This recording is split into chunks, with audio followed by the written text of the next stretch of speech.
que son al final el motor que nos impulsa a seguir en nuestras distintas carreras. Entonces me gustaría comenzar un poco viendo los temas que vamos a tocar dentro de la exposición. Vamos a ver, vamos a esperar que se pongan las diapositivas.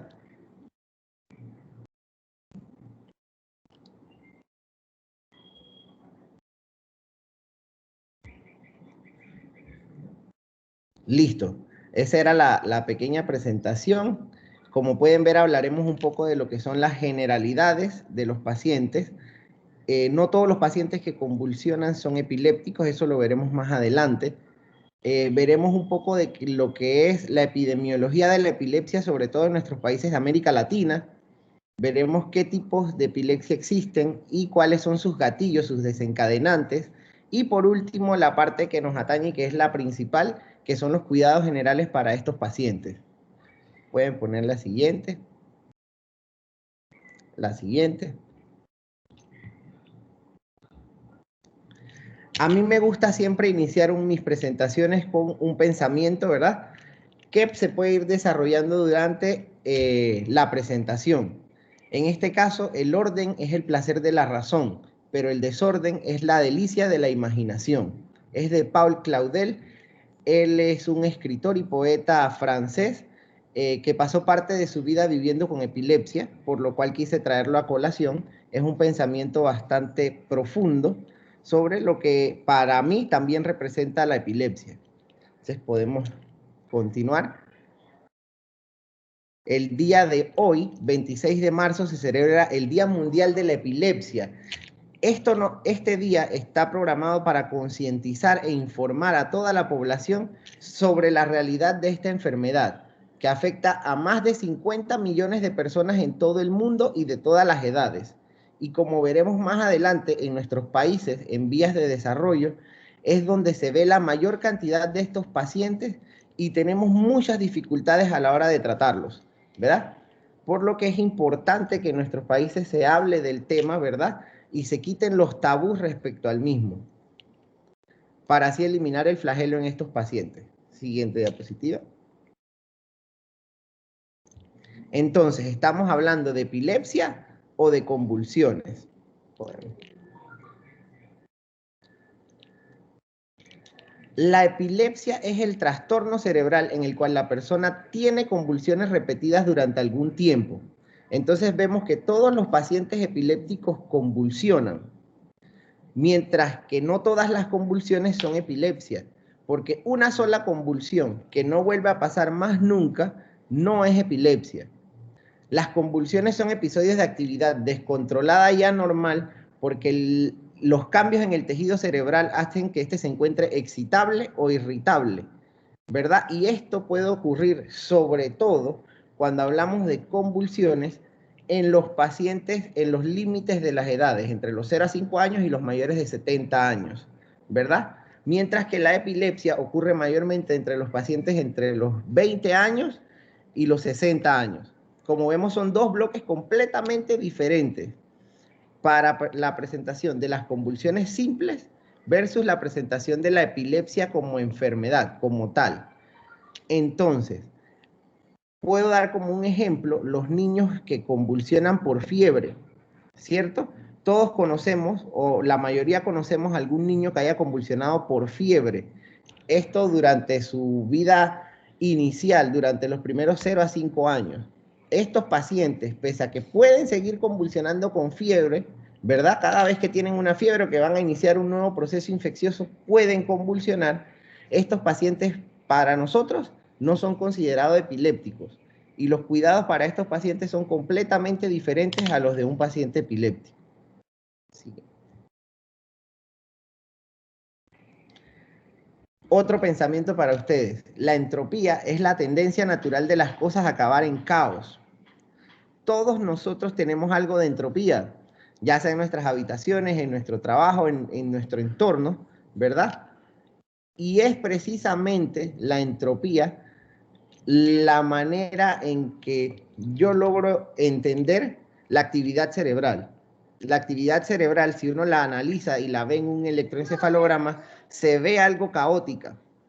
Las convulsiones vendrían a ser el cerebro distraído tratando de darle orden a ese caos.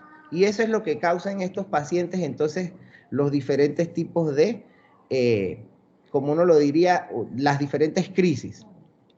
Siguiente. ¿Cómo sé que estoy ante un paciente que es epiléptico? Es un paciente que ha tenido al menos 2 convulsiones que no han sido provocadas ni por fiebre, ni por trauma, ni por ninguna lesión, y que ocurren con un intervalo no mayor a 24 horas. Ese es un paciente que ya yo puedo empezar a catalogar como epiléptico. O un paciente que tiene una convulsión no provocada, solo una, pero que yo sé que va a seguir convulsionando en algún momento. Entonces, por el tipo de convulsión, yo puedo también saber, bueno, este paciente tal vez sí sea epiléptico y debo darle la orientación y los cuidados que debe tener tanto en casa como en su entorno. Siguiente. ¿Cuáles son las mayores causas de epilepsia para, en general, los accidentes cerebrovasculares en los pacientes mayores, en nuestros abuelitos, son la mayor causa de epilepsia de novo? Paciente que tenía, nunca había convulsionado, tiene 80, 75 años y empieza con su primer episodio convulsivo, hay que realizarle un estudio a revisar si no tiene algún tipo de accidente cerebrovascular, alguna de estas cosas. Los tumores cerebrales también son bastante comunes para iniciar o gatillar lo que son las convulsiones y los estados epilépticos. La abstinencia alcohólica causa epilepsia, los trastornos metabólicos, la enfermedad de Alzheimer y las enfermedades idiopáticas, ¿verdad? Idiopático es cuando yo tengo una epilepsia pero no le encuentro la causa. Entonces eso es más que todo una epilepsia idiopática. Ahora vamos a hablar un poco de los números. Siguiente. La otra. El panorama para América Latina y el Caribe es un poco desolador, sobre todo por el tema de las políticas que rigen nuestros gobiernos. Pueden pasar la diapositiva. Cerca de 5 millones de latinoamericanos padecen de epilepsia. Teniendo en cuenta que la epilepsia representa el 0.5% de la carga mundial de enfermedades, tener el 80% de esa carga en nuestros países en desarrollo y más para Latinoamérica tener cerca de 2/3 de la población de toda América, de toda la población epiléptica de toda América, es una gran carga para nuestros sistemas de salud, ¿verdad? Y si no ayudamos a los pacientes, no los llevamos a tiempo a sus controles, esta carga se puede empeorar. Siguiente. Cada año hay más de 2 millones de casos nuevos en el mundo de epilepsia.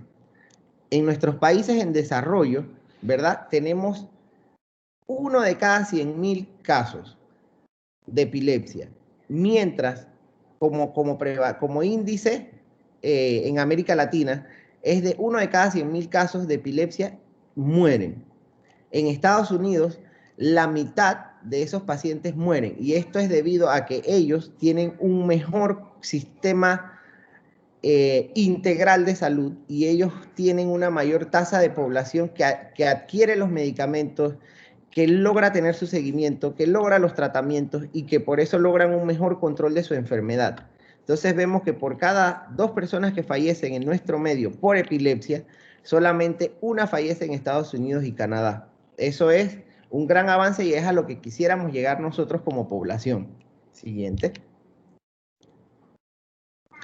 En las legislaciones tenemos que el 50% de los pacientes epilépticos requieren tratamiento, además de para su epilepsia, para otras comorbilidades que padecen. Como ustedes saben, en nuestro medio hay 2 sistemas de salud. Está la Caja de Seguro Social, que trata de contar con la mayoría de los medicamentos, al igual que el MINSA, pero uno es no pago, ya que el paciente es asegurado, y el otro es de pago. Muchos de estos medicamentos son altamente costosos. Y si nosotros tenemos en cuenta que sin tener en cuenta la situación que estamos viviendo ahorita, ya de por sí nuestra población no es económicamente fuerte, ¿verdad? Pagar $60 por una caja de medicamentos al mes y sabiendo que la mayoría no usa solo un medicamento, sino que pueden usar hasta 3 medicamentos para las convulsiones, va a ser muy difícil en estos momentos llegarle a la población que es no asegurada y que sufre de convulsiones. Otra de las cosas que debemos tener en cuenta es que en nuestro país, pese a que hay una legislación para los pacientes que sufren de enfermedades crónicas y morbilidades, la epilepsia no está tomada en cuenta como un acápite aparte, está tomada en general. Y como nuestra población tiene un gran estigma por la enfermedad que no hemos logrado eliminar, muchas de las personas epilépticas no buscan empleo y se mantienen fuera del sistema de los asegurados. A menos que tengan un familiar que le dé el beneficio, la mayoría son no asegurados. Entonces, deberíamos enfocarnos en políticas públicas que ayuden a mejorar la adquisición de los tratamientos para estos pacientes. Como ven en la diapositiva, 80% de los países de la región ni siquiera tienen una legislación apropiada relacionada con la epilepsia. Entre esos nosotros. Siguiente.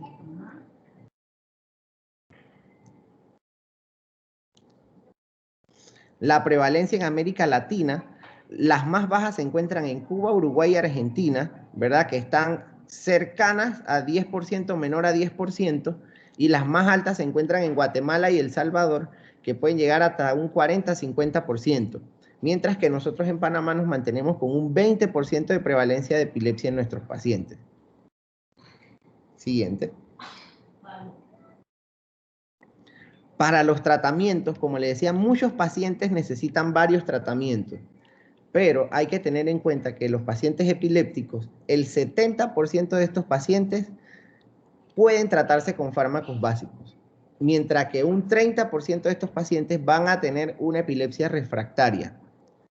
Para estas epilepsias refractarias hemos utilizado desde hace muchísimos años dietas y cirugías, de las cuales solo el 10% logran ser tratadas con estos métodos.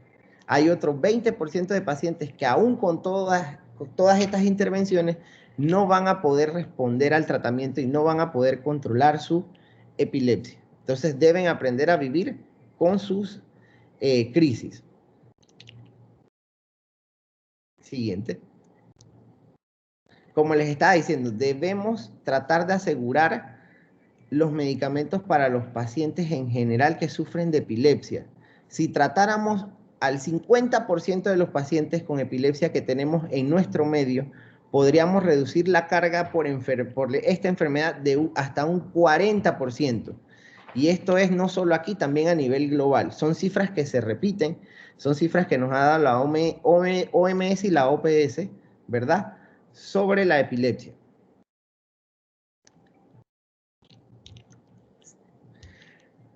Hay múltiples tipos de convulsiones y múltiples tipos de epilepsia y también de gatillos o desencadenantes, que yo lo coloco como triggers porque es la palabra con la cual ustedes podrán encontrar más información sobre esto en internet. Es bastante difícil encontrarla como desencadenantes o como gatillos de epilepsia. Siguiente. Aquí hay una pequeña división que se ve bastante compleja, ¿verdad?, sobre los tipos de crisis epilépticas. Lo importante sobre esto es saber que no todas las convulsiones o que no todas las epilepsias son iguales, ¿verdad?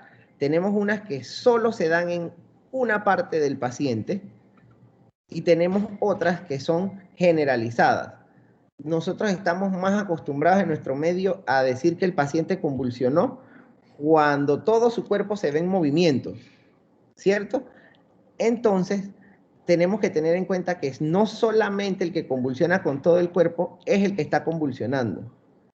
Tenemos niños en las escuelas que son epilépticos y no los podemos diagnosticar simplemente porque no tenemos la experticia o porque no se les ha dado la guía a los docentes sobre los tipos de epilepsia que pueden enfrentar los niños en la escuela. Entre esas incluidas las crisis de ausencia, que se llaman petit mal. Son niños que uno los ve distraídos, se distraen 20, 30 segundos y regresan a la clase. esos niños por lo general están convulsionando. Y no los diagnosticamos hasta que son muy, muy grandes. Entonces, un problema que no solo ocurre aquí, ocurre en todos lados. Hay una autora muy famosa, se llama Georgia O'Keeffe. Ella es epiléptica y sufría de estas epilepsias de petit mal, de pequeño mal. Y durante toda su escuela la sufrió. Tenía excelentes calificaciones, pero los profesores seguían catalogándola como distraída, cuando en realidad lo que estaba era convulsionando. Entonces, por eso hay que tener en cuenta que hay focales, que son las que ocurren en solo una parte del cuerpo, puede ser desde un dedo hasta la cabeza, puede ser el párpado. O sea, no necesariamente el paciente debe convulsionar todo para yo catalogarlo como epiléptico. Siguiente. Hay otras dos clasificaciones, ¿verdad? Que son las que son desconocidas, en las que el paciente bloquea su actividad, como las que le expresaba, y las no clasificables, ¿verdad? Siguiente. Para explicarles un poquito más de las parciales, tenemos las motoras que ocurren con movimientos espontáneos, que el paciente no está tratando de realizarlos. Son movimientos repetitivos, constantes, que el paciente en muchas ocasiones se da cuenta de lo que está sucediendo, pero lo achaca a calambres, a otro tipo de malestares somáticos que en realidad son convulsiones. Además de eso, algunas alucinaciones son también debidas a epilepsia. La muy famosa epilepsia gelástica, creo que los que han visto el Joker han podido ver parte de lo que es una epilepsia gelástica. Este personaje en su película hizo una gran interpretación de lo que es un paciente con crisis gelásticas, que son risas sin motivo aparente. Entonces, también están las psíquicas, que son los déjà vu o los llamaibús. Los déjà vu son cuando los pacientes ven cierta familiaridad en, en los eventos que están sucediendo en su entorno, y eso ellos, cuando están bien entrenados y ya saben que son epilépticos, pueden darse cuenta con estos déjà vu que van a iniciar una crisis convulsiva, al igual que con los llamaibús, que son la extrañeza. Siento que esto nunca lo he vivido, esto es algo extraño, estoy en mi entorno, estoy en lo que hago todos los días, pero esta sensación nunca la he tenido. Eso se asocia con las auras. Ambas de estas psíquicas se asocian con las auras, que lo explicaremos un poquito más adelante. Tenemos entre las crisis epilépticas generalizadas, esas la mayoría son de movimiento, como las tónicas y las atónicas. Las tónicas, el paciente se mueve por todos lados, empieza a tener movimientos espontáneos en todo su cuerpo, en partes de su cuerpo, ¿verdad? Cuando es generalizada en todo el cuerpo. Las atónicas es cuando el paciente pierde el tono de todo el cuerpo y simplemente se desploma. Algunos lo pueden confundir con una lipotimia, con un síncope, que son otro tipo de desmayos, con pérdida o sin pérdida del estado de alerta y estas cosas, pero cuando el paciente ya sabe que es epiléptico y que tiene este tipo de crisis, él por lo general se mantiene consciente. Entonces es una manera de reconocerlas. Además de eso están las crisis de ausencia, que son lo que le explicaba, los pequeños males, que son los lapsos de pérdida de conciencia y mirada perdida. Pueden durar más o menos entre 5 a 30 segundos. Y las mioclonías, que son contracciones musculares rápidas o breves de una parte del cuerpo o de todas las partes del cuerpo. Siguiente. Los triggers para la epilepsia son los síndromes epilépticos, ¿verdad? Como tal, un daño cerebral que puede ser causado por accidentes, por traumas, y por eso es que los pacientes que tienen accidentes a vehículo motor o que tienen alguna caída de cierta altura, se les da una vigilancia por lo menos 24 horas, y si ya son mayores de 70 años se les da una vigilancia hasta por un mes, porque estos pacientes podrían presentar el daño y no verse durante el inicio de la evaluación. Entonces, a estos pacientes se les da a los mayores de 70 años hasta un mes de vigilancia cuando sufren de traumas, porque podrían empezar a tener convulsiones, podrían empezar a tener epilepsia, y es por un daño cerebral provocado por los traumas. Además de eso, los tumores cerebrales, la encefalitis, también pueden ser desencadenantes para epilepsia, y como ven, no son necesariamente En el caso de la encefalitis no es necesariamente algo que el paciente tiene, es algo que adquiere. Y por eso es importante la vacunación. La vacunación ayuda a disminuir el riesgo de encefalitis por virus que ya hemos tenido controlados por vacunación. Traigo esta colación porque en gran parte de Estados Unidos han despertado movimientos antivacunas y eso lo que nos está trayendo es más problemas. Nos está trayendo enfermedades que antes no pensábamos que íbamos a repetir y ahora las estamos teniendo nuevamente porque los niños no se están vacunando. Entre esas la viruela, entre esas la rubiola, entre esas la polio. Han tenido brotes debido a que los padres no vacunan a los niños. Entonces es importante reforzar en los niños la vacunación. Otras cosas que causan triggers para la epilepsia son las anormalidades de los electrolitos, sobre todo el sodio. La disminución en el sodio tiende a causar disminución del estado de alerta, pérdida de la conciencia, somnolencia, crisis convulsiva, puede ser un desencadenante de epilepsia, y la sobredosis con alcohol o drogas, ya sean legales o ilegales. Porque como saben, no todas las drogas son ilegales, todos los medicamentos son drogas y hay algunos que entre sus advertencias está que pueden causar convulsiones o que pueden causar epilepsia.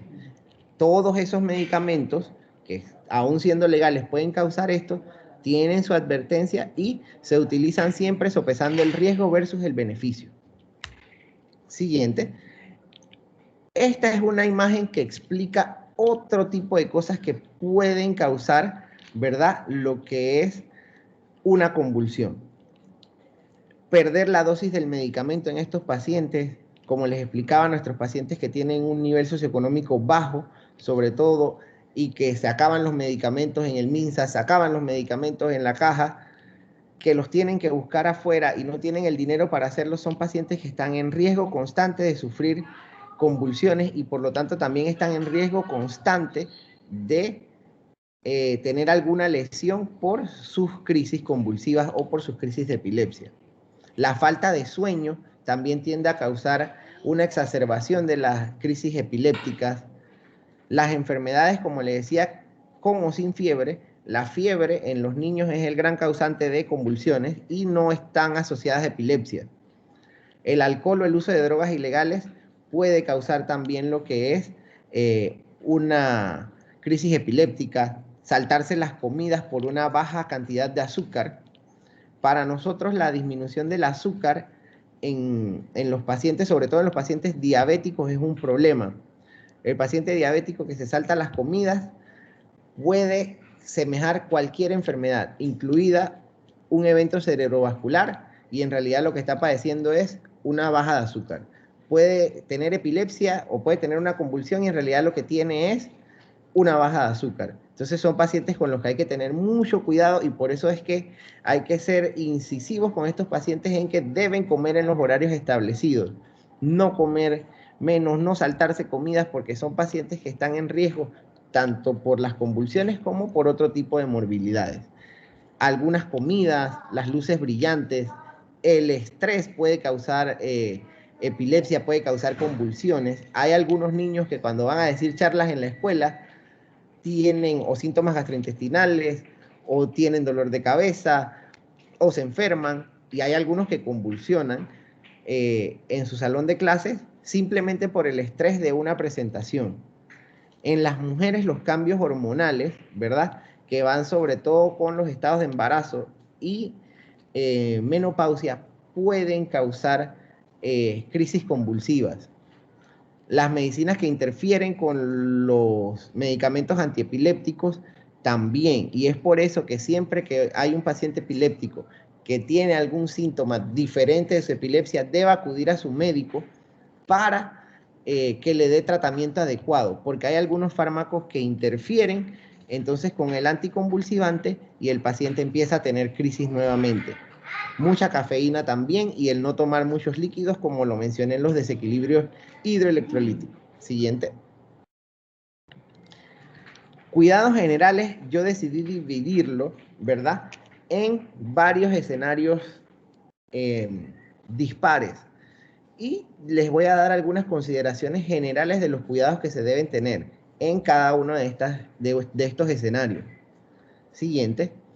En las escuelas, algo que está muy de moda son los simulacros de incendio. Hay muchos niños que pueden sufrir de epilepsia fotosensitiva. Algunos lo saben, otros no. El que no lo sabe, lo más probable es que cuando hagan un simulacro de incendio, convulsione y ahí nos enteramos. Pero los que sí lo saben, ¿verdad? Se le pueden pedir que cubran uno de sus ojos cuando inicia el simulacro y se le escolta hacia afuera del área donde se está dando el simulacro para que luego que esto pase, entonces él retorne con el resto de sus compañeros. Y eso evita entonces que tenga una crisis convulsiva. Además de eso, permitir descansos frecuentes cuando están utilizando las computadoras, porque la luz de la computadora, al haber muchos cambios y contraste de colores, pueden causar crisis convulsiva en estos pacientes con epilepsia fotosensitiva. Y lo otro es, durante el uso de ayuda audiovisual, algunos profesores acostumbran a apagar todas las luces. Una consideración para los profesores o maestros que tengan en su clase niños con epilepsia fotosensitiva es dejar luces encendidas o levantar las ventanas para que no se cree un contraste tan grande entre lo que es la habitación y la pantalla, porque eso es lo que por lo general desencadena estas crisis de epilepsia fotosensitiva. Inclusive hay algunos videojuegos, hay algunos programas de televisión, hay algunos videos musicales que pueden desencadenar convulsiones y estos al inicio deben decirlo por ley.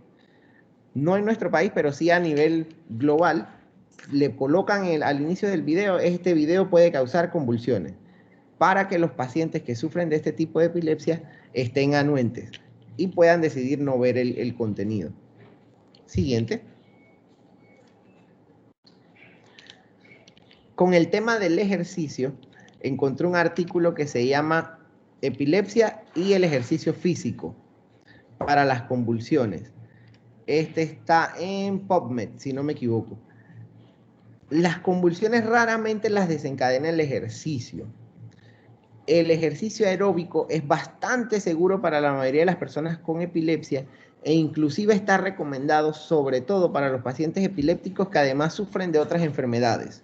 Paciente diabético, paciente hipertenso, paciente con dislipidemia, paciente obeso, paciente con síndrome metabólico, ¿verdad? Que es la combinación de estas cuatro. Es un paciente que debe realizar actividad física.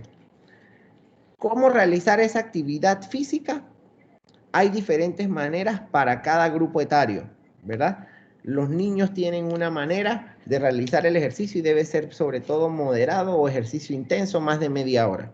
Ya para nosotros que estamos un poco más grandes, es el ejercicio moderado solamente. El intenso, si uno ya tiene cierto ritmo, puede hacerlo, pero se recomienda un ejercicio moderado. Y ya para las personas mayores de 70 años, lo que se recomienda son ejercicios suaves o ejercicios de cierta moderación que se pueden realizar inclusive en casa.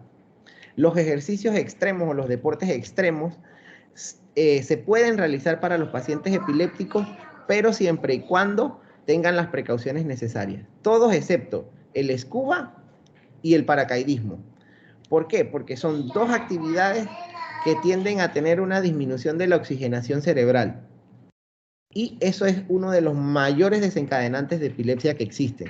Cuando el paciente está en grandes alturas, pierde parte del oxígeno de sus tejidos y pierde la capacidad de llevar oxígeno al cerebro, inmediatamente puede entrar en una crisis convulsiva. Imagínense debajo del mar o estando saltando de un avión. O sea, esas son dos cosas que están, es así, prohibidas para los pacientes epilépticos.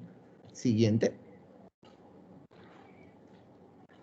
La dieta cetogénica no es para todos. La dieta cetogénica está muy de moda, está en boga, todo el mundo la quiere hacer. Tiene beneficios para algunas personas, para otras no, ¿verdad? E inclusive para los pacientes con epilepsia no en todos refleja beneficios. Inclusive en algunos tiende a aumentar las convulsiones. Pero ha sido usada hace más de 80 años para tratar las epilepsias refractarias. De estos pacientes, la mitad disminuye a un 50% sus convulsiones. Eso es una gran disminución de sus convulsiones, ¿verdad? Y dos tercios, ¿verdad? Reducen un 90% de sus crisis. Eso es prácticamente casi como vivir sin convulsiones. O sea que la dieta cetogénica para estos pacientes con epilepsia refractaria sí está estudiada y la implementación de la misma está considerada siempre y cuando sea epilepsia refractaria. Porque es una dieta alta en lípidos que tiene entonces otras condicionantes. El paciente no debe tener síndrome metabólico, no debe ser obeso, no debe tener dislipidemia, no debe tener un riesgo cardiovascular elevado, porque no todas las grasas son buenas, ¿verdad? Aunque se trata de que las que consuman durante esta dieta cetogénica sean grasas buenas, sobre todo buenas en omega 3, omega 6 y omega 9. Siguiente. Durante el embarazo es importante mantener un embarazo saludable. ¿Qué es mantener un embarazo saludable? Es, uno, si estás planificando, seguir los controles prenatales, porque esa es la manera en que nosotros los médicos tenemos para orientar a las pacientes en cada visita sobre los cambios que puede llegar a tener su cuerpo y sobre los cambios que puede llegar a tener por su embarazo. Para las pacientes epilépticas es sumamente importante consultar al ginecólogo para mejorar o cambiar el tratamiento anticonvulsivante de ser necesario. Hay que tener en cuenta que todos los medicamentos anticonvulsivantes son de clasificación C o D durante el embarazo. O sea que son medicamentos que solo se deben dar siempre y cuando los beneficios sobrepasen a los riesgos de dar el medicamento. En nuestro país se da el caso de que muchas pacientes epilépticas no van a los controles de embarazo por el estigma de qué dirán y por miedo a no poder continuar el embarazo. Algunas inclusive descontinúan su manejo anticonvulsivante y cuando convulsionan es que llegan al ginecólogo con 0 controles, 5 o 6 meses de embarazo y entonces llega. Entonces es muy importante para nosotros ser incisivos en que la paciente mantenga sus adecuados controles durante el embarazo. Siguiente.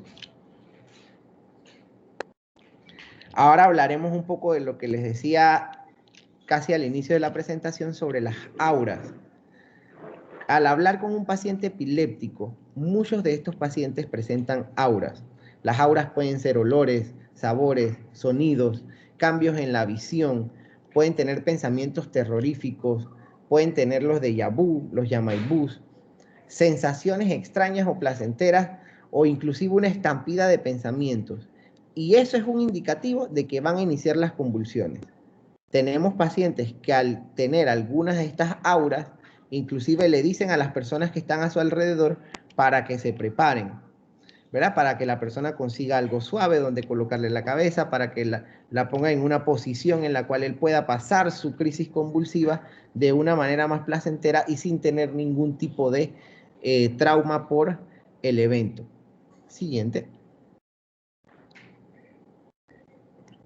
Otras no tan buenas que puede tener el paciente previo a sufrir una convulsión son mareos, pueden tener aturdimiento, pueden sentir la cabeza sumamente grande y ya ellos saben, ¿verdad?, que les viene la convulsión y esto sobre todo se da cuando están ante situaciones estresantes.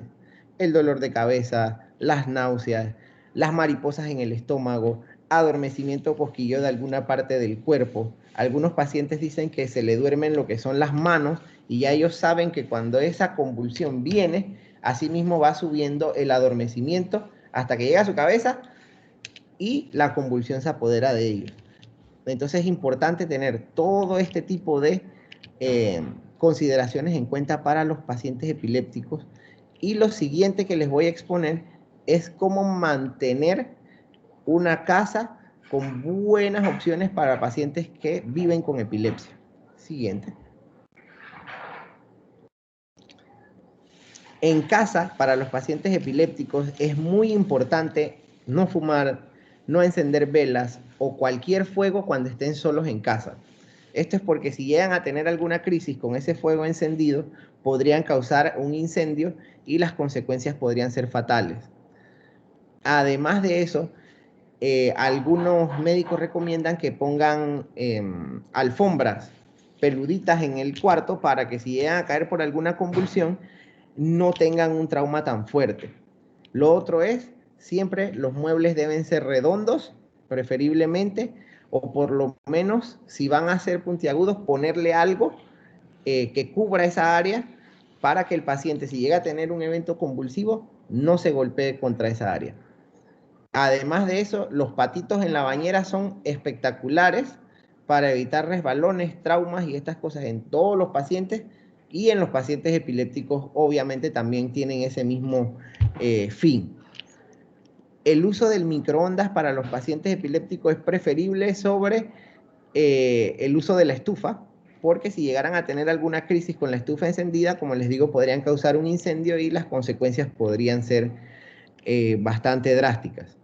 Y lo otro es usar siempre utensilios de plástico o de papel en vez de usar porcelana o vidrio, ¿verdad? Para estos pacientes esas son las consideraciones principales para tener un buen entorno, ¿verdad? Sobre todo los pacientes que tienen una alta cantidad de convulsiones. Es importante saber, ¿verdad? La siguiente, cómo impacta la calidad de vida del paciente epiléptico. Todo eso va a depender de la frecuencia con que se dan las convulsiones, de la severidad de las mismas. Estas convulsiones, cuando dice depresión, ¿verdad? Es que los pacientes epilépticos pueden sentirse un poco apartados, pueden sentirse encerrados por el tema del estigma que hay sobre ellos, en que mucha gente piensa que la gente que convulsiona está maldita. Y eso es un pensamiento que, pese a que es un pensamiento místico, mágico, sigue estando aún a día de hoy en nuestro medio, y es la razón por la que muchos de estos pacientes no buscan tratamiento. Además de eso, otra cosa que puede impactar mucho la calidad de vida de los pacientes son los principales efectos secundarios de los medicamentos antiepilépticos. El paciente puede sentirse mareado, con náuseas, con dolor de cabeza o cansado, sobre todo cuando está iniciando el tratamiento. Por lo tanto, nosotros le advertimos esto a los pacientes para tratar de que ellos durante los primeros días se mantengan realizando la menor cantidad de actividades posibles y veamos cómo va reaccionando su cuerpo ante la nueva medicación o ante el cambio de medicación. Siguiente.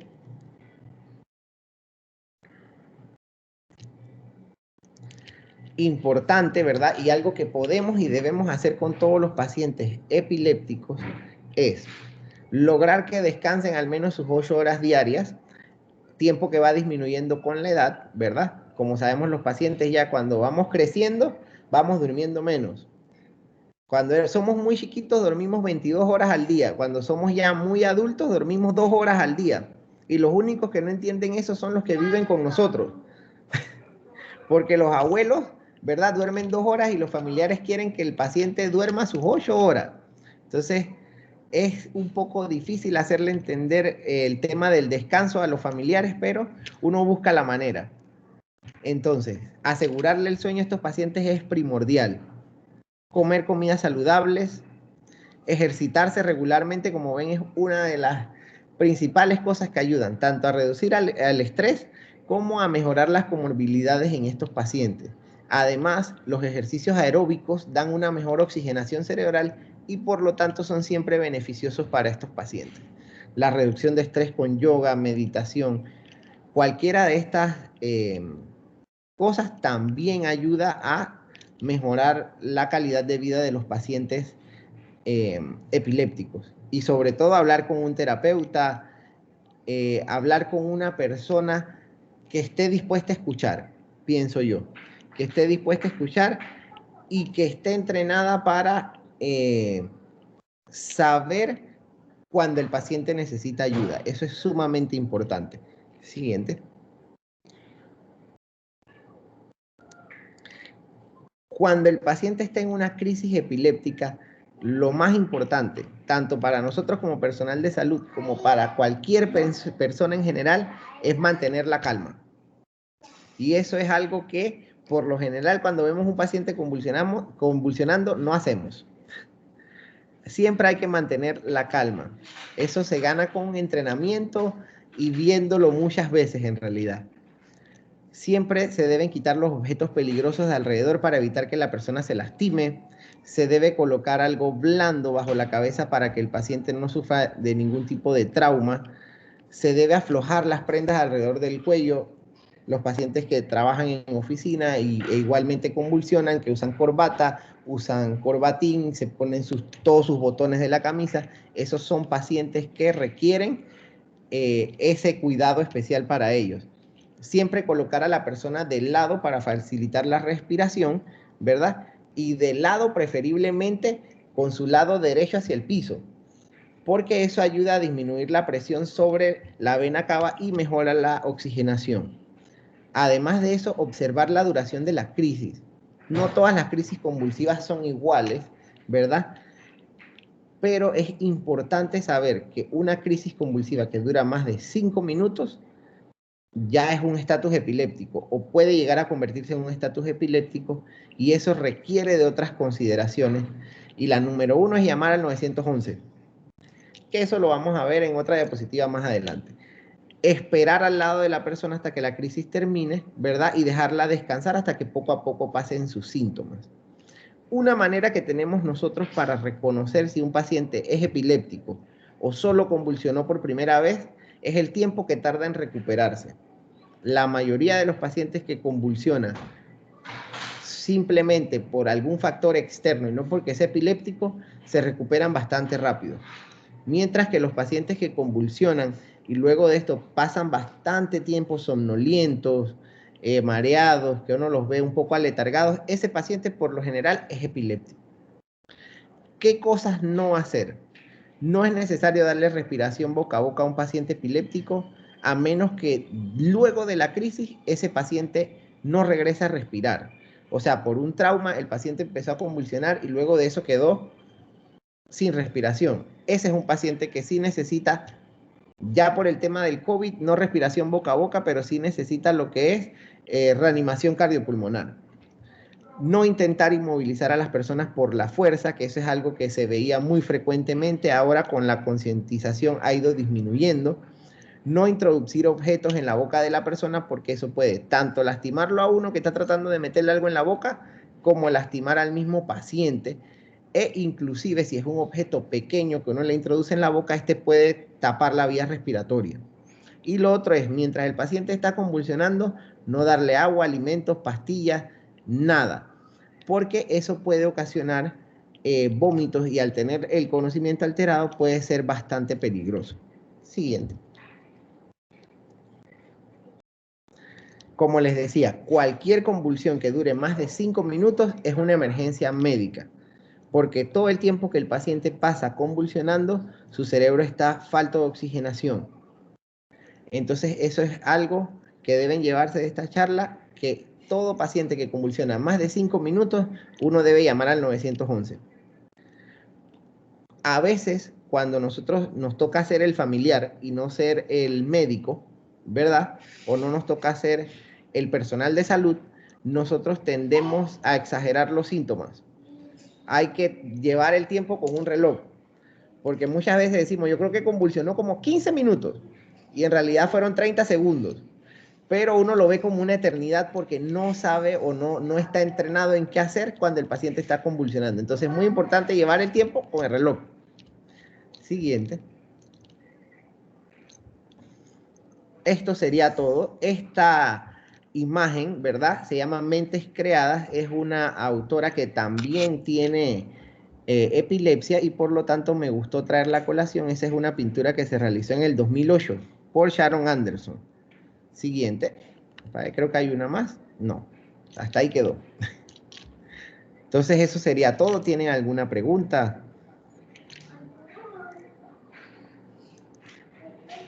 Excelente, doctor. Muchas gracias.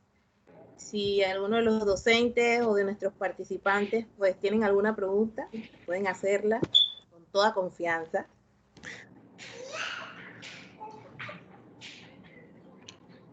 Buen día, doctor.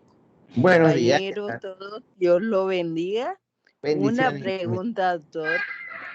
En el caso mío, perdón, porque ya se me graduó mi pollita, pero el año pasado sí, como las clases virtuales fueron también por Zoom, le convulsionaba mucho. Entonces le tuvimos que pedir a la doctora que la atendía que nos diera un informe. Claro. ¿Por qué le daba las convulsiones tan seguidas? Entonces fue así que nos pudimos percatar de las cosas. Pero sí quería saber, en el caso de mi pollita, ¿puede haber algunos estudiantes con discapacidad?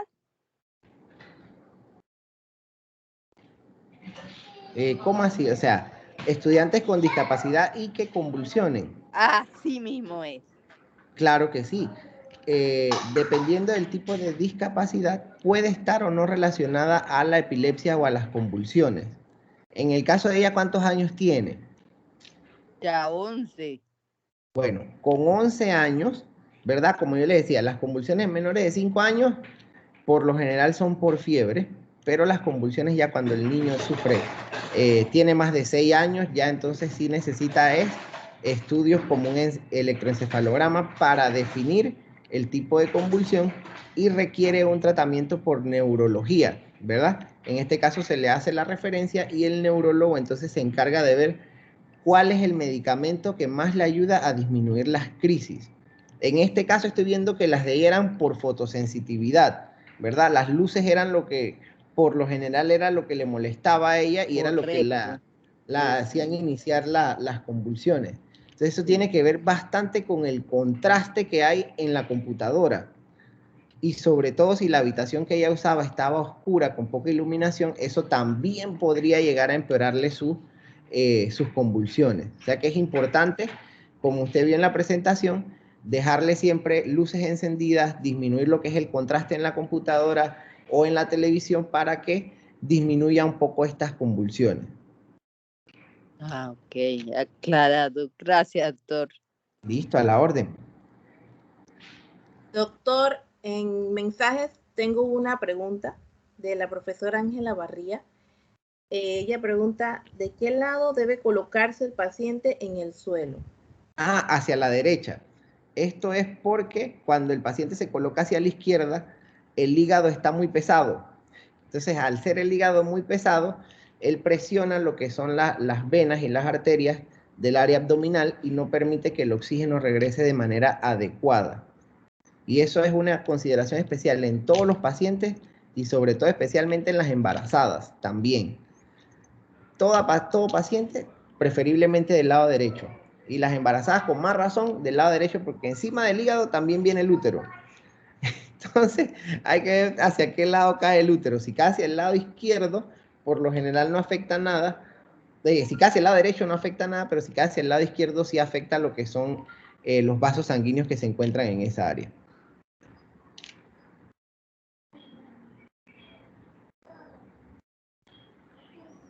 Buenos días, doctor. Buenos días Bueno, a todos. Mi nombre es Catherine Muñoz. Bueno, realmente yo tengo una hija de 16 años. Ella me indicaba de que tenía muchos dolores de cabeza. Le hicimos el electroencefalograma.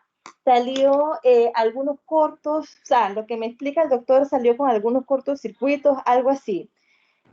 Nunca ha sufrido de epilepsia, nunca ha tenido ningún episodio, nada de eso, pero sí los dolores de cabeza recurrentes.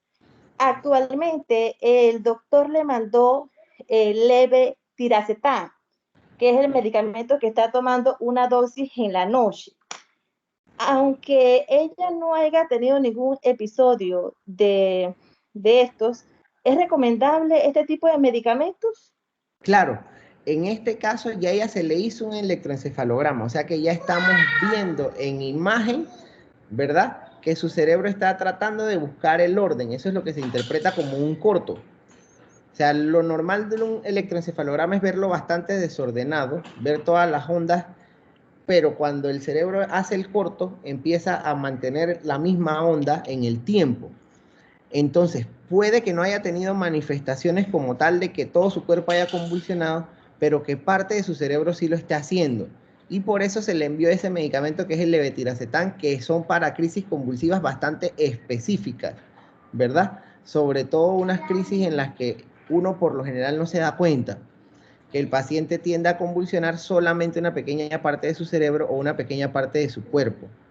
Puede ser el párpado, puede ser inclusive que tenga esa pérdida, esa ausencia, ¿verdad? Por unos segundos y regrese, eso es una convulsión, que no lo estamos interpretando como tal, pero que sí está sucediendo. Habría que verla en este caso, evaluarla y ver qué manifestación está teniendo ella, porque su cerebro sí le está llamando la atención de que hay algo ahí que la está haciendo hacer un corto, por decirlo de alguna manera. Ok, muchas gracias, doctor. ¿Cómo no? A la orden.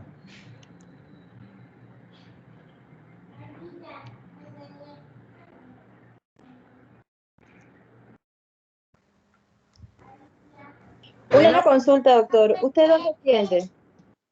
Yo atiendo en el CAPS de PC, en el MINSACAPSI. Nosotros tenemos En el las Minsacaps. dos instalaciones en el mismo, bajo el mismo techo. O sea, tenemos MINSA y caja bajo el mismo techo. ¿Usted es neurólogo? No, yo soy médico general. Ah, magnífico. Yo soy médico ¿Su nombre general. es Alexis Castillo. Alexis Castillo. Castillo? Ah, Correcto. dele, gracias, doctor. ¿Cómo no? Estamos a la orden. excelente información, doctor. Listo. Muchas gracias.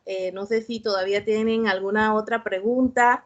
La verdad, el equipo SAI de la provincia de Los Santos está súper agradecido con toda la información que usted nos ha brindado a los docentes especiales, sobre todo, y a los padres y madres que pues tienen alguna de esta condición con sus niños.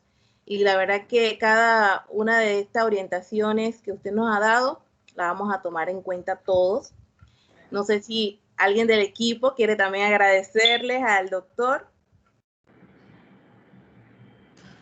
Buenos días, doctor Tamaris Ducre, fonoaudióloga del equipo SA de Los Santos. Bueno, de mi parte y de mis compañeros, agradecerle sobre todo por la disposición desde el primer momento que se le convocó a participar y brindarnos pues una docencia tanto a profesionales que estamos inmersos en la atención de estudiantes con y sin discapacidad, así también como a padres de familia. Que realmente pues el beneficio es para la comunidad educativa en general. De nuestra parte, eternamente agradecidos y esperamos contar con usted próximamente para otra. Listo, Así muchísimas que bueno, gracias. muchas gracias. Yo muy agradecido de que ustedes hayan tomado el tiempo, ¿verdad? Y me hayan permitido llevarle esta información que es de gran ayuda para todos. Muchísimas gracias por eso. Así es. Muchas gracias y espero tengan un bendecido día. Nos vemos hasta la próxima, como dicen en la televisión. Chao. Bueno. Nos vemos, chao. A todos, gracias por participar. Bueno.